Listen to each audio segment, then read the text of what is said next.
Hello everyone, welcome to my channel. मैं हूं अंजुम मलिक। तो आज आपको मैं वैक्स करना सिखाऊंगी फुल अंडरआर्म्स पर, फुल ग्रोथ अंडरआर्म्स पर वैक्स किस तरीके से करेंगे। वैक्स के लिए बैग चाहिए, स्ट्रिप्स, पाउडर, स्पून, ये सब चाहिए होता है। तो देखो ये फुल ग्रोथ अंडरआर्म्स है, इसको मैं किस तरीके से करती हूँ आपको बताती हूँ। पहले देखो, सबसे पहले पाउडर लगाना, सर्दी हो या गर्मी आपको पाउडर लगाना जरूरी होता है ना। इससे क्या होता है, थोड़ा बहुत पसीना भी होगा ना, वो सोख जाएगा। तो इस तरीके से मैं इसको लगा लूंगी।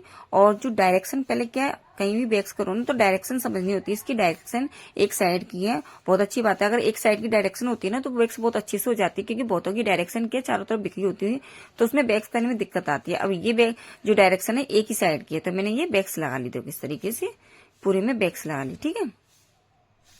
इस तरीके से वैक्स लगा लूंगी। अब क्या करूंगी, स्ट्रिप्स लूंगी और मैं थोड़े थोड़े हिस्से पे, मतलब इसको 2 बार में करना है अपन को ना, एक बार में मत करना क्योंकि दर्द ज्यादा होगा।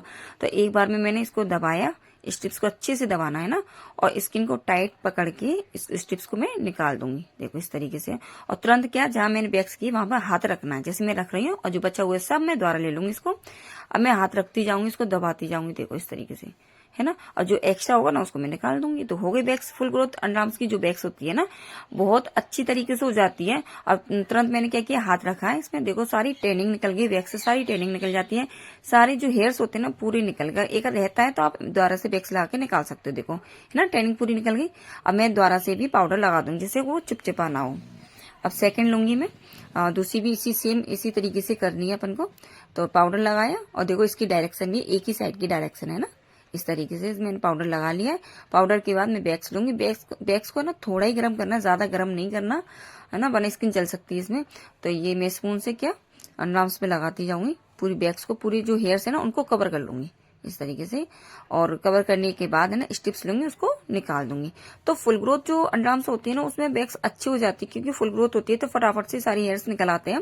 और ये तरीका जो मैंने बताया ये बहुत ही, ये है ना सबसे ज्यादा अच्छा तरीका और सिंपल तरीका है। आप इसको जिसने है ना, जिसको वैक्स नहीं आती ना, आप इस तरीके से वैक्स करोगे ना, आपके अंडरआर्म्स की वैक्स हो, सब जगह वैक्स हो सकती है इस तरीके से ना आप करोगे तो। बस ये डायरेक्शन का ख्याल रखना चाहिए इसमें। अब देखो मैंने इसको खींचा है मैं, और इसको दबाऊंगी, जो भी एक्स्ट्रा होगा ना सारे को निकाल दूंगी। देखो इस तरीके से दबाती जाऊंगी, निकालती जाऊंगी।